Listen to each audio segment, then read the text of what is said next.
तुकाराम महाराज की जय। सद्गुरु जोग महाराज की जय। सद्गुरु श्री काकडसे महाराज की जय।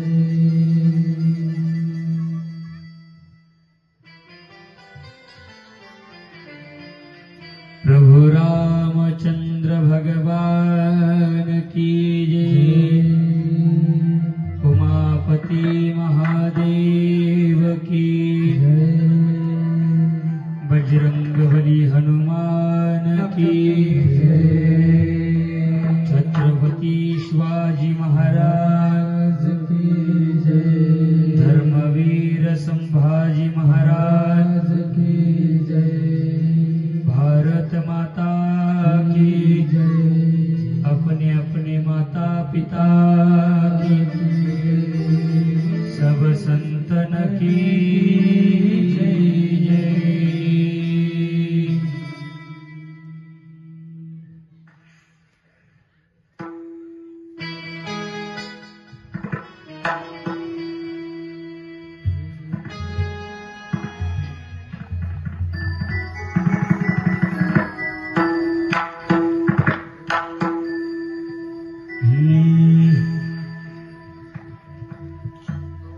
कर्पूर गौरम करुणावतारम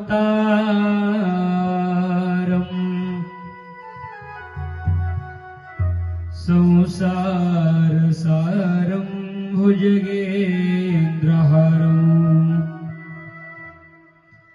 सदा वसन्तं हृदयारविन्दे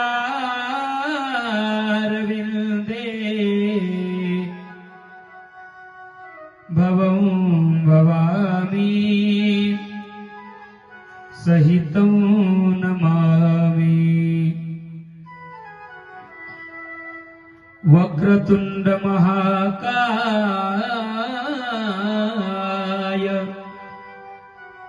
सूर्यकोटि समप्रभा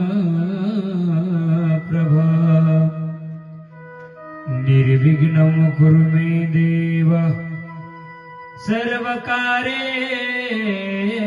सर्वदा। तडिद्वाससं नीलमेघावभासं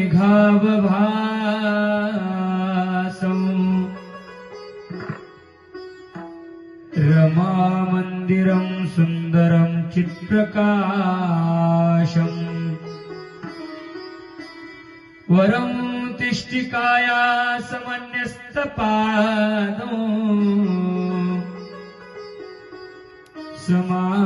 समाधिस्तमृत् परब्रह्मलिङ्गं भजे पाण्डुरङ्गम्। सच्चिदानन्दरूपाय विश्वोत्पत्त्यादिहेतवे तापत्रय विनाशाय श्रीकृष्णाय वयं नमः। गुरुर्ब्रह्मा गुरुर्विष्णु गुरुर्देवो महेश्वरा गुरु साक्षात् परब्रह्म तस्मै श्री गुरुवे नमः।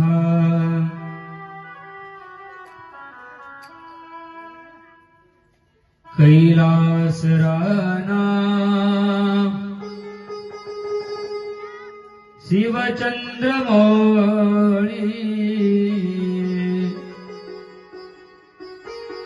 फणींद्री माता मुकुटी जळाळी कारुण्य सिंधू भवदुःखहारी तुझ बीन शंभो मज कोण तारी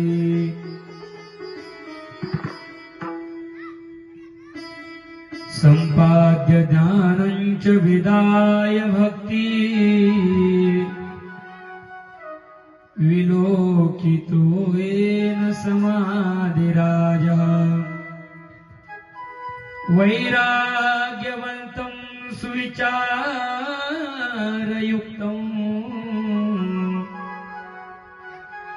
नमामि जोगम् शिरसा गुरुन्तम् अलङ्कापुरी रम्यसिंहासनस्थम् पदाम्भोजतेज स्मृति प्रदेशम् विधिन्द्रादिदेवे सदा स्तूयमानो समाधिस्थमूर्तिं भजे ज्ञानदेवम् कृष्णाय वासुदेवाय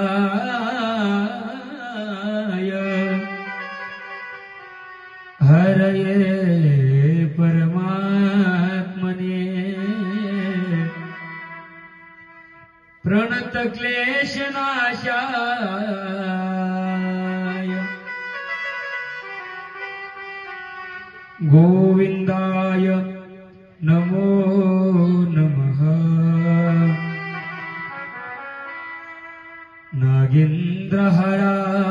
नागेन्द्रहराय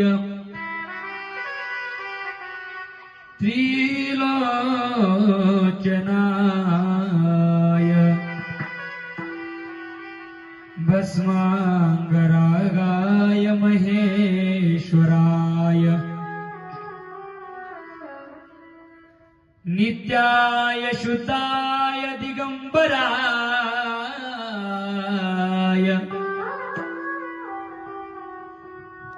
तस्मै नकाराय नमः शिवाय ॐ त्र्यम्बकं यजामहे सुगन्धिं पुष्टिवर्धनम्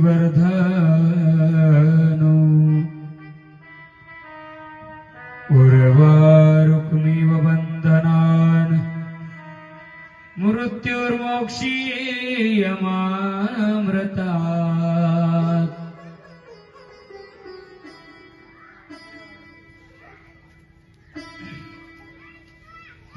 पार्वतीपते शिव हर हर महादेव हरि ओम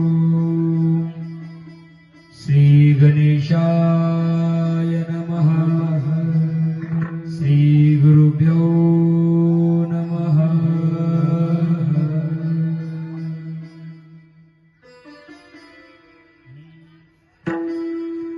ओम नमः शिवाय ओम नमः शिवाय हर हर भोले नमः शिवाय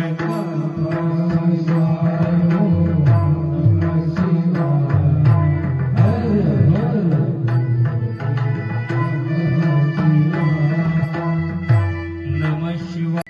आपल्या जीवनामध्ये आपल्या आयुष्यामध्ये या ग्रंथाच्या श्रवण माध्यमातून आपल्या जीवनामध्ये काहीतरी परिवर्तन घडत आहे। आपल्याला नवीन काहीतरी रोज उपदेश घडतो आहे, रोज नवीन काहीतरी परिवर्तन आपल्या जीवनामध्ये घडत आहे। या कथेच्या माध्यमातून रोज काहीतरी नवीन ऐकायला भेटत आहे, कारण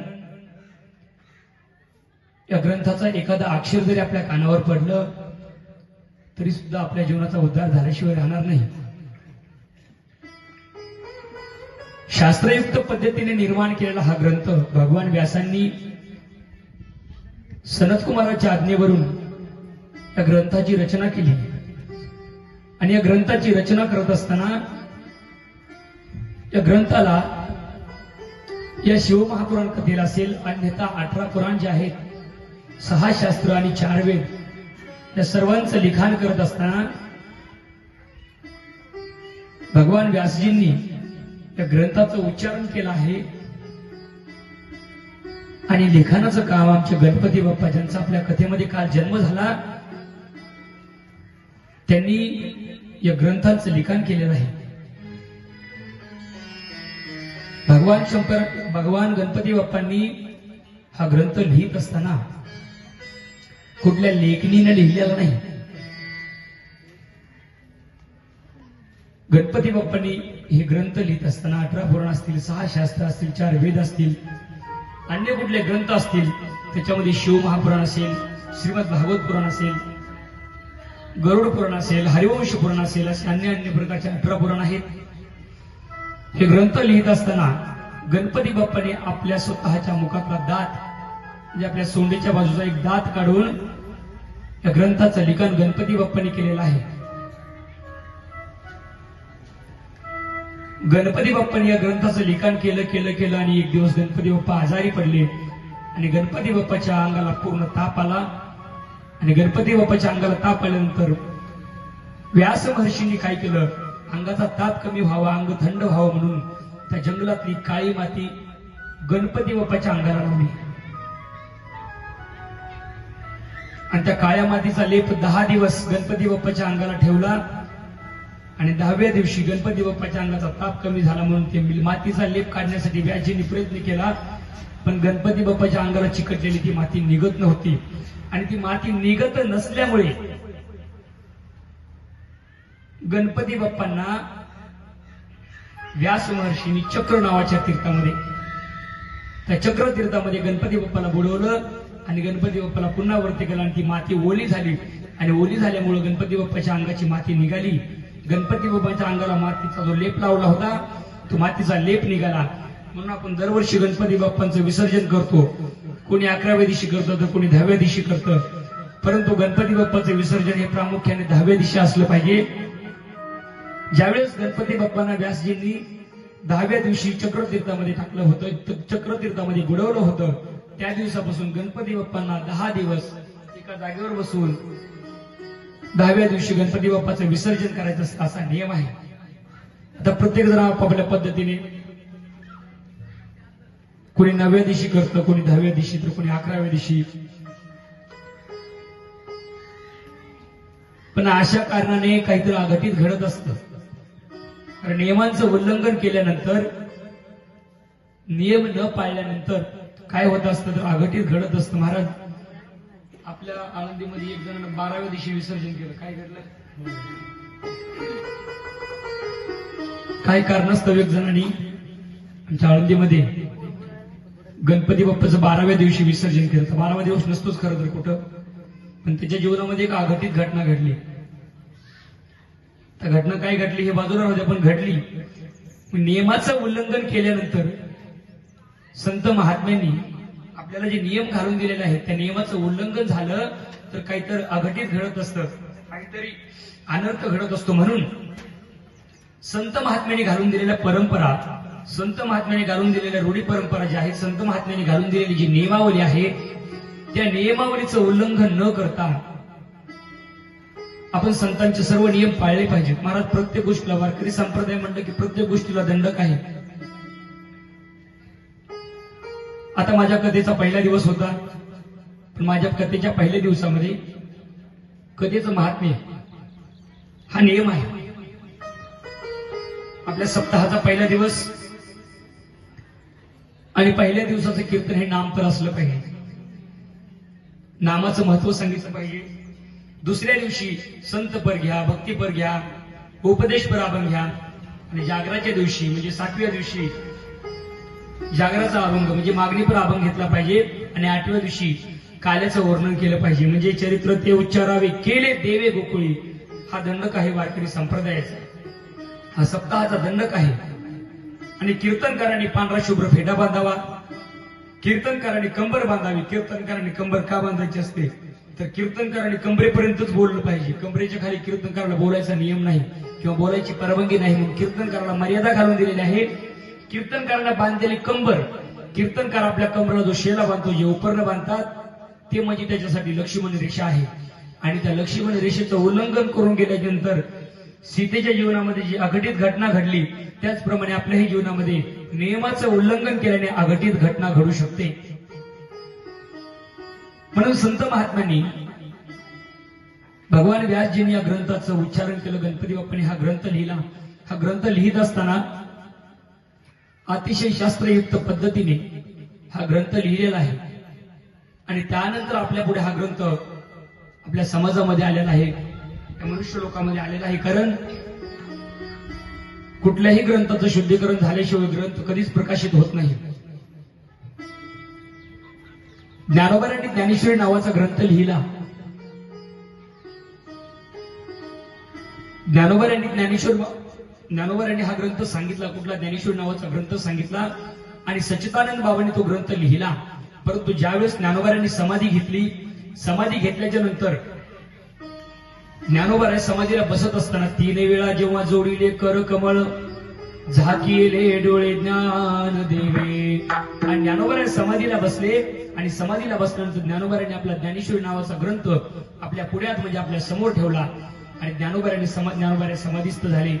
ज्ञानोबा समाधीस्थ झाले, परंतु ज्ञानोबांनी केलेल्या ग्रंथाचं लिखाण ह्या लोकांपर्यंत, या जगापर्यंत कधी पोहोचणार? ज्ञानोबांनी ग्रंथ तर लिहिला, पण ग्रंथ समाधीमध्ये ज्ञानोबांसोबत लुप्त झाला. मग एक दिवसाचा प्रसंग आहे. ज्ञानोबांनी पैठण निवासी श्री संत एकनाथ महाराजांच्या स्वप्नामध्ये जाऊन दृष्टांत दिला. अजान वृक्षाची मूळ कंठासी लागली, एवोनी काढावे गी अलंकापुरासी. ज्ञानोबांनी नाथ महाराजांच्या स्वप्नामध्ये जाऊन दृष्टांत दिला आणि सांगितलं, नाथ महाराज, मी अलंकापूर नगरीमध्ये सिद्धेश्वराच्या मंदिराच्या बाजूला, सिद्धेश्वराच्या मंदिराच्या जवळ एक समोर नंदी बसवलेला आहे, पांढरा शुभ्र नंदी आहे. त्या नंदीच्या खाली एक विवर आहे, त्या विवराला शिळा लावलेली आहे आणि त्या शिळ्याच्या आतमध्ये एक गुफा आहे आणि त्या गुफेमधून आत प्रवेश केल्यानंतर माझी समाधी आहे. पण मी भरपूर दिवसापूर्वी समाधी घेतलेली आहे, खूप काळ उलटून गेला, परंतु मी इतके दिवस सुरक्षित होतो आणि आता माझ्याच समाधीच्या वरच्या बाजूला असलेलं आजान वृक्षाचं जे झाड आहे, त्या आजान वृक्षाच्या झाडाची मूळ आता माझ्या कंठाला येऊन लागली आहे आणि त्या मुळेमुळे मला त्रास होत आहे. तुम्ही काय करा, येवोनी काढा वेगी अलंकापुरासी. आजान वृक्षाची मूळ कंठासी लागली, येवोनी काढा वेगी अलंकापुरासी. नाथ महाराजांना असं स्वप्न झालं आणि नाथ महाराज सकाळी उठले झोपेतून आणि नाथ महाराजांना पडलेलं स्वप्न आठवलं. नाथ महाराजांना स्वप्न आठवलं. नाथ महाराजांनी त्या स्वप्नामधला दृष्टांत खरा मानला आणि नाथ महाराजांनी ठरवलं की आता आपण अलंकापूर नगरीकडे प्रस्थान करायचं. आणि नाथ महाराजांनी अलंकापूर नगरीकडे प्रस्थान केलं, म्हणजे आळंदीकडे निघाले. मजल दर मजल करत नाथ महाराज आळंदी या क्षेत्रामध्ये पोहोचले. सिद्धेश्वराच्या मंदिराचा शोध घेतला. सिद्धेश्वराच्या मंदिराजवळ आले आणि सिद्धेश्वराच्या मंदिराजवळ काय केलं तर खरोखरच ते मंदिर आहे का, खरोखरच त्या मंदिराच्या पुढे पांढरा शुभ्र नंदी बसवलेला आहे का, या गोष्टी पाहिल्या अगोदर. आणि नाथ महाराजांना स्वप्नामध्ये जसा दृष्टांत झाला होता त्याचप्रमाणे सिद्धेश्वराच्या मंदिरासमोर पांढरा शुभ्र नंदी बसवला होता. मग आता विवरामध्ये प्रवेश करायचा, गुफेमध्ये प्रवेश करायचा आहे, परंतु जायला जागा कुठून आहे? नाथ महाराजांना स्वप्नामध्ये सांगितलं होतं ज्ञानेश्वर महाराजांनी, सिद्धेश्वराचं मंदिर आहे आणि त्या मंदिराच्या पुढे एक पांढरा शुभ्र नंदी बसवलेला आहे आणि त्या नंदीच्या बाजूने एक छोटस विवर आहे, एक छोटीशी जागा आहे. नंदीला बाजूला करून ते विवर उघडा, ती जागा मोकळी करा आणि तिथून आतमध्ये प्रवेश करा. आतमध्ये प्रवेश केल्याच्या नंतर आतमध्ये एक गुफा आहे आणि त्या गुफेला शिळा लावलेली आहे आणि शिळा उघडल्यानंतर आतमध्ये माझी समाधी आहे. मला ज्ञानोबांची समाधी आहे. नाथ महाराजांनी सांगितल्याप्रमाणे केलं. त्या नंदीच्या जवळ आले, भगवान शंकरांच्या पिंडीला हात जोडले, भगवान शंकराची प्रार्थना केली आणि त्या नंदीच्या डोक्यावरून हात फिरवला, पाठीवरून हात फिरवला, नंदीचं दर्शन घेतलं आणि काय केलं, उठविला नंदी शिवाचा ढबळा,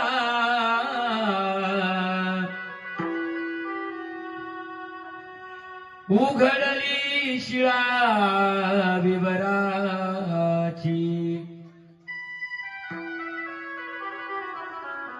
नाथ महाराजांनी त्या नंदीला विनंती केली, त्या नंदीचं दर्शन घेतलं आणि त्या नंदीला विनंती करून त्या नंदीला बाजूला केलं. महाराज निर्जीव असलेला दगडाचा पाषाणाची मूर्ती असलेली नंदीची त्या नंदीला बाजूला केलं. भगवान शंकराचा पांढरा शुभ्र असणारा नंदी बाजूला केला आणि आतमध्ये प्रवेश केला. आतमध्ये प्रवेश केला आणि खरोखरच पाहतात तर एक शिळा आहे, त्या गोपीला शिळा लावलेली आहे. आणि नाथ महाराजांनी ती शिळा बाजूला केली. शिळा बाजूला केल्यानंतर आतमध्ये नाथ महाराजांनी प्रवेश केला. महाराज आतमध्ये प्रवेश केल्यानंतर नाथ महाराजांना आतमध्ये जे दिसलं ते नयन दिपवणार, डोळ्याचं पारणं फेडणार असं रूप. परत ज्ञानोबारायांचं रूप पाहिलं आणि नाथ महाराजांना समाधी लागली. काय ते ज्ञानेश्वर महाराजांचं रूप, काय ज्ञानेश्वर महाराजांचं तेज. ज्ञानेश्वर महाराजांना पाहिलं आणि नाथ महाराज भारावून गेले. खरंच मी स्वप्नामध्ये तर नाही ना, एवढा सुंदर पुरुष, एवढं सुंदर रूप मी आतापर्यंत कधीच पाहिलं नाही. महाराज काय ते रूप आहे, काय ते चेहऱ्यावरचं तेज आहे. ज्ञानोबारायांची समाधी पाहिली आणि नाथ महाराज ज्ञानोबारायांच्या चरणावर नतमस्तक झाले. आणि नाथ महाराजांना ज्ञानेश्वर महाराजांनी आपला ज्ञानेश्वरी नावाचा ग्रंथ हातात सोपवला आणि सांगितलं, नाथ महाराज स्वप्नाच्या मागचं कारण एकच आहे. नाथ महाराज मी ज्ञानेश्वरी नावाच्या ग्रंथाची रचना तर केली, गीतेवर टीका करून मी ज्ञानेश्वरी नावाचा ग्रंथ तर लिहिला, पण हा समाजापर्यंत, या जगापर्यंत, या विश्वापर्यंत हा ग्रंथ पोहोचला पाहिजे. परंतु या ग्रंथाचं अजून शुद्धीकरण झालेलं नाही, म्हणून हा ग्रंथ शुद्ध करायचा आहे. आणि शुद्ध झाल्याच्या नंतर हा ग्रंथ जगापुढे प्रकाशित करायचा आहे. महाराज नाथ महाराजांचं आणि ज्ञानोबरायांचं संभाषण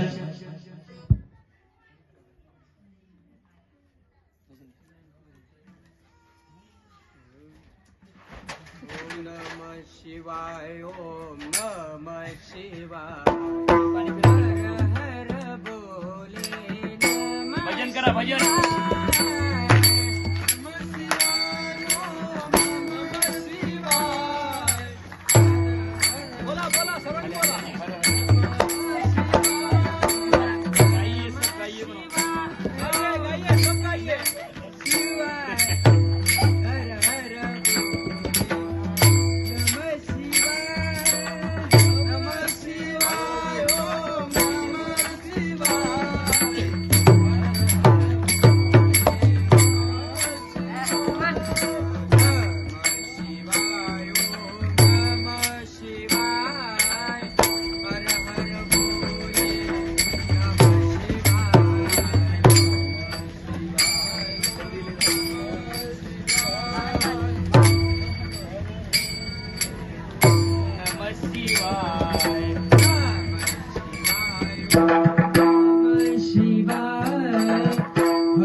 शिव हर हर. बोला महिला मंडळ, आवाज येतो जरा. जेवण करून आले नाहीत काय? बोला सर्वजण. पार्वती पते शिव हर हर. या, कुठून या. ज्ञानोबा यांचा नाथ महाराजांचा संवाद चालू आहे. या संवादामध्ये ज्ञानोबा नाथ महाराजांना सांगतात, महाराज गीतेच्या 18 अध्यायावर टीका करून श्री गीता हा प्रश्न अर्जुनसी भगवान श्रीकृष्णांनी अर्जुनाला निमित्त बनवून जी गीता सांगितली, जो गीतेचा उपदेश केला, त्याच गीतेवर टीका करून 18 अध्यायाची ही ज्ञानेश्वरी मी लिहिलेली आहे. परंतु समाधी घेत असताना हा ग्रंथ माझ्या सोबत आलेला आहे, परंतु या ग्रंथाचं अजून शुद्धीकरण झालं नाही. म्हणून ज्ञानोबरायांनी नाथ महाराजांना मी तुम्हाला स्वप्नामध्ये जाऊन दृष्टांत दिला, कारण या ग्रंथाचं शुद्धीकरण झालं पाहिजे. ग्रंथाचं शुद्धीकरण झालं पाहिजे महाराज, आणि हा ग्रंथ समाजापर्यंत, या जगापर्यंत, विश्वापर्यंत पोहोचला पाहिजे. नाथ महाराजांनी ज्ञानोबरायांची आज्ञा शिरसावंती मांडली आणि तो ग्रंथ घेऊन नाथ महाराज पैठण निवासी आले. पैठणला आणि गंगेच्या तीरावर बसून त्या ग्रंथाचं शुद्धीकरण केलं. नाथ महाराजांना त्या ग्रंथाच्या शुद्धीकरणामध्ये व्यस्त पाहून पैठण निवासी लोकांना थोडीशी शंका आली. त्यांनी विचारलं, महाराज आतापर्यंत आम्ही तुम्हाला कधीच एवढं व्यस्त पाहिलं नाही, तुम्ही आजकाल खूप व्यस्त दिसत आहात, त्याच्या मागचं कारण काय आहे? त्यावेळेस त्यांनी ज्ञानोबरायांचं चरित्र सांगितलं, आणि ज्ञानोबरायांचं चरित्र सांगितल्यावर ज्ञानोबरायांना त्या गावातले लोक विचारू लागले की कसे आहेत तुमचे ज्ञानोबराय, काय महती आहे तुमच्या ज्ञानोबरायांची. त्यावेळेस नाथ महाराज सांगतात, माझे ज्ञानोबराय कसे आहेत? कृपाळू आहेत, उदार आहेत. माझ्या ज्ञानोबरायांची महती आहे. ज्ञानोबराय इतके कृपाळू आहेत, कृपाळू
कसे आहेत तुमचे ज्ञानोबराय? त्यावेळेस नाथ महाराज सांगतात, कृपाळू उदार माझा ज्ञानेश्वर. आणि अशा ज्ञानोबरांना मी वारंवार नमस्कार करतो, म्हणून तया नमस्कार वारंवार. आणि महाराज त्यांच्याजवळ कोणीही जाऊ द्या, कोणीही, मी जाऊ द्या, अन्य कोणीही जाऊ द्या महाराज, आज आळंदीमध्ये अन्य समाजाचे कितीतरी लोक विद्यार्थी राहतात, परंतु कधीही त्या ठिकाणी भेदभाव होत नाही. आमच्या ज्ञानोबरांचं चरित्र आगाध आहे. माझ्याकडे सांगायला एवढा वेळ नाही. आज ज्ञानोबरांचं चरित्र प्रामुख्याने तुम्हाला ऐकायचंच असेल तर आवर्जून कीर्तन करता आज उपस्थित राहा. कारण आजच्या कीर्तनामध्ये आदरणीय महाराजांकडून आमचे गुरुवारी श्री हरिभक्तपरायण विठ्ठलजी महाराज कापसे यांच्या कीर्तनाला आवर्जून उपस्थित राहा. कारण आज जर तुम्हाला खरे ज्ञानोबा ऐकायचे असतील, खऱ्या ज्ञानोबाचं वर्णन ऐकायचं असेल तर आज आम्ही महाराजाला विनंती करतो, महाराज ज्ञानोबरांचं चरित्र सांगा. महाराजांना आज खरंच विनंती आहे की आज इतर गावामध्ये भरपूर ठिकाणी महाराजांनी ज्ञानोबरांचं चरित्र सांगितलेलं आहे आणि मला असं वाटतं एकाही गावामध्ये असं झालं नाही की त्या कीर्तनात बसलेला प्रत्येक माणूस, त्या प्रत्येक माणसाच्या डोळ्यातून पाणी आलं नसेल, असं एकाही गावात झालं नाही. कारण ज्ञानोबरांचं चरित्र म्हणलं की या अगोदर पण बऱ्याच जणांच्या मुखातून ऐकलं होतं, परंतु ज्ञानोबरांचं चरित्र ऐकायचं असेल तर आता मी सांगेल ते फक्त आणि फक्त आमच्या विठ्ठलजी महाराज कापसे यांच्या मुखातून ऐकायचं. कारण विठ्ठल महाराजांनी जे ज्ञानोबरांचं चरित्र सांगतात, त्यांच्याकडे जी सांगण्याची हातोटी आहे, त्यांच्या सांगण्यात जो प्रेमळपणा आहे, त्यांच्या सांगण्याचा जो भाव आहे, मी आतापर्यंत कोणाकडून ऐकला नाही. म्हणून आज जर तुम्हाला ज्ञानोबरांचं चरित्र श्रवण करायचं असेल तर कीर्तनाकरता उपस्थित राहा. असो, ज्ञानोबरांनी जो ग्रंथ दिला होता, नाथ महाराजांनी त्या ग्रंथाचं शुद्धीकरण केलं. त्यावेळेस नाथ महाराजांना शुद्धीकरणाच्या दरम्यान समजलं की या ग्रंथामध्ये 1 नाही, 2 नाही, 3 नाही, 10 नाही, 20 नाही, 40 नाही, 50 नाही, तर अगदी 56 भाषा मिक्स करून 56 भाषा त्यामध्ये मिसळून हा ज्ञानेश्वरी नावाचा ग्रंथ लिहिलेला आहे. आपण बऱ्याच वेळेस ज्ञानेश्वरी नावाचा ग्रंथ वाचला असेल. ग्रंथ वाचला सर्वांनी, ज्ञानेश्वरी पाहिली तर असेल ना. या ज्ञानेश्वरीमध्ये किती भाषा आहेत, किती भाषा वाचल्या आतापर्यंत ज्ञानेश्वरी मधल्या? त्या ज्ञानेश्वरीमध्ये हिंदी भाषा कधी वाचली का तुम्ही? दिसली का हिंदी भाषा कोणाला कधी? समजून येत नाही महाराज. ज्ञानेश्वरी ग्रंथामध्ये 56 प्रकारच्या भाषा आहेत.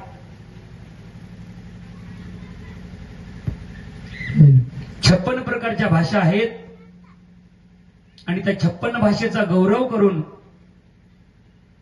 ज्ञानोबरायांनी हा ज्ञानेश्वरी नावाचा ग्रंथ लिहिलेला आहे. 56 भाषेचा केला से गौरव, भवा नवी नाव उभारिली. आणि ज्ञानोबरायांनी या 56 भाषा त्या ग्रंथामध्ये टाकून, त्या ग्रंथामध्ये मिसळून मिक्स करून हा ज्ञानेश्वरी नावाचा ग्रंथ लिहिला. आणि या ज्ञानेश्वरी नावाच्या ग्रंथामध्ये आपल्याला कधीच ओळखू येत नाही खरंच मराठी भाषेत ग्रंथ लिहिलाय का वेगवेगळ्या भाषेमध्ये ग्रंथ लिहिलाय. तुम्ही म्हणाल महाराज आम्ही ग्रंथ बऱ्याच वेळेस वाचला, पण आम्हाला अद्यापही दुसरी भाषा कधी दिसून आली नाही त्याच्यामध्ये. तर त्याच्यामध्ये 56 प्रकारच्या भाषा आहेत. म्हणजे प्रत्येक प्रांतातली वेगळी भाषा त्या ग्रंथामध्ये आहे. कोणत्या भाषा आहेत त्या ग्रंथामध्ये? त्या ग्रंथामध्ये अंग, वंग, कलिंग, काबोज, काश्मीरी, चोळ, पांचाळ, गौड, मल्लाळ, सिंह, वड्य, द्रविड, कर्नाटक, मरहट, पनाट, पंडित्य, पुलिंद, आंध्र, कानोज, यावन, आलंद, शलभ, सिंध, अवंती, कन्नड, हून, दशार्ण, भोजकोट, गंधार, विदर्भ, बालकीट, गजर, बर्बर, कैके, कौशल्य, कुंतल, शूरसेन, दक्कन, कोकण, मत्स्य, मद्र, रौंधव, पराशर्य, गुर्जर, रवरच, सौबीर, सौराष्ट्र, मगध, मालव, महाराष्ट्र, नेपाळ, केरळ, भुवक्र, झलक, प्रागोजशीत, कराहट अशा 56 प्रकारच्या भाषा या ग्रंथामध्ये लिहिलेल्या आहेत. आणि या 56 भाषेचा गौरव करून ज्ञानोबरायांनी हा ग्रंथ तुमच्या आमच्या समोर प्रतिपादन केलेला आहे. म्हणून या ग्रंथाचं नाव ज्ञानेश्वरी आहे. आणि या ग्रंथ लिहित असताना ज्ञानोबरायांनी 56 प्रकारच्या भाषा याच्यामध्ये मिसळल्या आणि ग्रंथ तुमच्या आमच्या पुढे प्रकाशित केला. सर्वसामान्य व्यवहारातली गोष्ट घ्या. एखादी रूपवान स्त्री आहे आणि त्या रूपवान स्त्रीने जर अगोदर दिसायला रूपवान त्याच्यामध्ये जर भर जरी वस्त्र अंगावर घातले आणि त्याच्यात अलंकार परिधान केले तर त्या रूपवान स्त्रीचं सौंदर्य अजून उजळून दिसतं. त्याच प्रकारे आमच्या ज्ञानोबारांनी त्या ज्ञानेश्वरी नावाच्या ग्रंथाला 56 प्रकारचे अलंकार घातले आहेत. म्हणजे 56 भाषांनी हा ज्ञानेश्वरी नावाचा ग्रंथ मडवला आहे.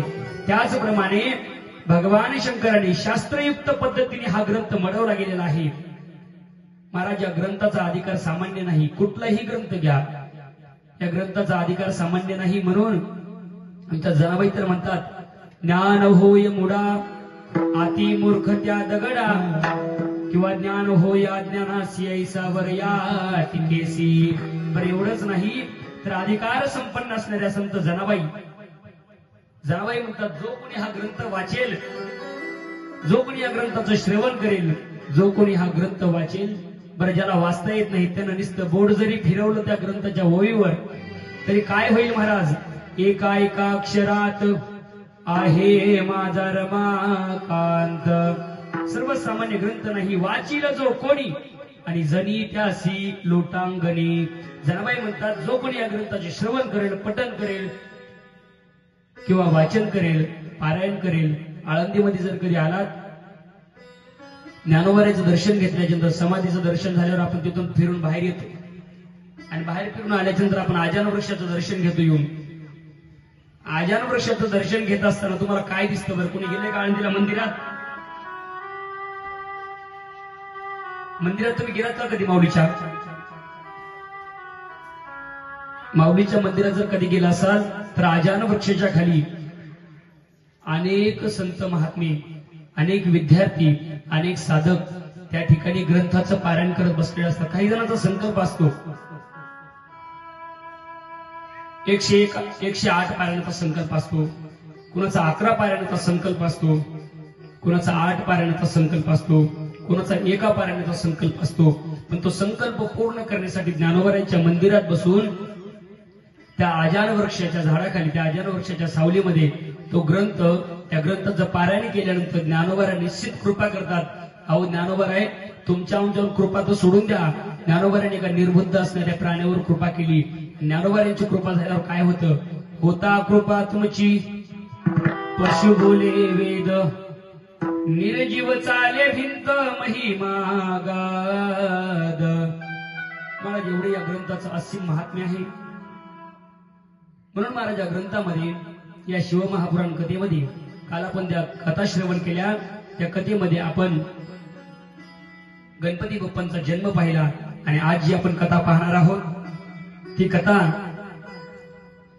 पार्वती मातेने आपल्या पित्याच्या घरी यज्ञकुंडामध्ये आपलं स्वतःचं विसर्जन केलं, स्वतः उडी टाकून देह त्याग केला. का देह त्याग केला त्याची कथा आपल्याला श्रवण करायची आहे. त्या अगोदर भगवान शंकराचा आणि दक्ष राजाचा वाद आणि विवाद, दक्षाचा भगवान शंकरांना झालेला विरोध, या कथा आपल्याला श्रवण करायच्या आहेत. ब्रह्मदेव नारद महर्षींना ही कथा सांगताहेत आणि नारद महर्षीकडून ही कथा सूत महाराजांना श्रवण करायला मिळालेली आहे. आणि सूत महाराजांकडून ही कथा शौनकादी ऋषींना श्रवण करायला मिळत आहे. आणि आज आपलं परमभाग्य की ही कथा आज आपल्याला श्रवण करायला मिळत आहे. ब्रह्मदेव सांगतात, नारद महर्षी, गणपती बाप्पांचा जन्म झाला आणि गणपती बाप्पांचा जन्म झाल्यानंतर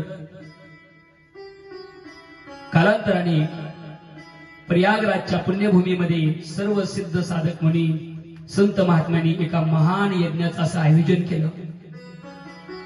आणि त्या यज्ञाकरिता उपस्थित सर्व सिद्ध साधक, ऋषीमुनी, ज्ञानी,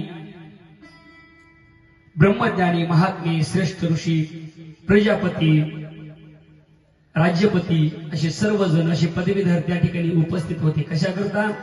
महायज्ञाकरता. आणि हा यज्ञ आताच्या प्रयागराजमध्ये, म्हणजे ज्या ठिकाणी महाकुंभमेळा होतो, आताच काही दिवसापूर्वी झाला, फेब्रुवारीमध्ये जो कुंभमेळा झाला, ते प्रयागराज क्षेत्र, ज्या ठिकाणी त्रिवेणी संगम आहे, त्या त्रिवेणी संगमावर, त्या प्रयागराजमध्ये सर्वांनी ठरवलं या ठिकाणी मोठा यज्ञ करायचा आणि त्या यज्ञाकरता सर्वांना आमंत्रण दिलं होतं. ब्रह्मदेव सांगतात, नारदा, मी स्वतः सुद्धा सहपरिवार मी त्या यज्ञाकरता उपस्थित होतो. राजा, महर्षी आणि त्या ठिकाणी जमलेले सर्व सिद्ध संत महात्मे, साधक, सिद्ध ऋषी सर्वांचे विचार विनिमय झाले. तिथं ज्ञानाच्या चर्चा होऊ लागल्या, तिथं तर्क वितर्क होऊ लागले, तिथं वाद विवाद होऊ लागले. आणि यज्ञ म्हटल्याच्या नंतर एवढ्या सिद्ध महात्म्यांचा यज्ञ म्हटल्याच्या नंतर वेगवेगळ्या प्रकारचे वाद्य वाजवू लागले. कोणीतरी एकमेकांसोबत ज्ञानावरून तुझं ज्ञान कमी माझं ज्ञान जास्त अशा गोष्टीवरून वाद करू लागले. कोणीतरी कोणाची विटंबना करू लागलं, कोणीतरी कोणाची अवहेलना करू लागलं. परंतु हा वाद हा भांडणातला वाद नव्हता, तर एकमेकाचं श्रेष्ठत्व दाखवून देण्याचा हा वाद होता. माझ्याकडे किती ज्ञान आहे, मी किती देवाला ओळखलं, मी किती ग्रंथाचं, किती परमार्थाचं, मी किती या वारकरी संप्रदायाचं ज्ञान जाणून घेतलं आहे, या गोष्टीवरचा वाद त्यांचा चालू होता. आणि या यज्ञाच्या ठिकाणी घडलं असं की ज्यांना आमंत्रण दिलं होतं, जो ब्रह्मांडाचा प्रजापती म्हणजे तो दक्षराज भगवान शंकराचा सासरा त्या ठिकाणी उपस्थित झाला. आणि त्यांच्या अगोदर त्या ठिकाणी भगवान शंकराचं आगमन झालं होतं. भगवान शंकर आल्यावर सर्व ऋषीमुनींना, सर्व साधकांना, सर्व देवदेवतांना अतिशय आनंद झाला. आणि त्यांना खरंच हा योगायोग वाटू लागला, कारण भगवान शंकराचं दर्शन हे दुर्लभ होतं. म्हणून त्या सर्वांनी भगवान शंकराची स्तुती केली, भगवान शंकराच्या नामाचा जयघोष केला आणि भगवान शंकरांना उच्च आसनावर बसवलं. ब्रह्मदेव, श्रीहरी विष्णू आणि भगवान शंकर उच्च आसनावर बसलेले आहेत. आणि थोड्याच वेळामध्ये दक्ष प्रजापती म्हणजे जो ब्रह्मांडाचा जो नायक असतो, ब्रह्मांडाचा प्रजापती जो असतो, ते पद त्या दक्षाला बहाल केला असल्यामुळे दक्षच्या अंतकरणात थोडासा अहंकार जडला होता. दक्ष आपल्या अहंकारामध्ये मदमस्त झाला होता.